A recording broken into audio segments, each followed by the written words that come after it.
Eron tomoni AQShga jangovar harakatlarni to'xtatish bo'yicha 14 banddan iborat tinchlik rejasini yubordi. Tasnim agentligining yozishicha, rasmiy Tehron qator talablarni ilgari surishda davom etmoqda. Xususan, ular orasida hujum qilmaslik kafolatlari, AQSh qo'shinlarini Yaqin Sharqdan olib chiqish, dengiz qamalini bekor qilish, Eronning muzlatilgan aktivlarini qaytarish, sanksiyalarni bekor qilish, reparatsiyalar to'lash, Livanda ham urushni to'xtatish va Hormuz bo'yicha yangi mexanizmni yaratish kabi talablar bor.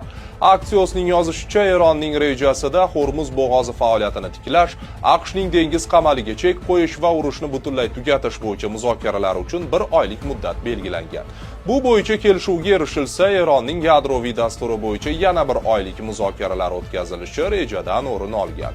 AQSh prezidenti Donald Trump Eronning tinchlik rejasini olganini, biroq hali u bilan tanishib ulgurmasdan unga bu yoqmayotganligini bildirishga ulgurdi. Eron bizga hozirgina yuborgan reja bilan tez orada tanishib chiqaman, biroq uning maqbul bo'lishini tasavvur qila olmayman, deya yozdi Trump o'zining ijtimoiy tarmoqdagi sahifasida.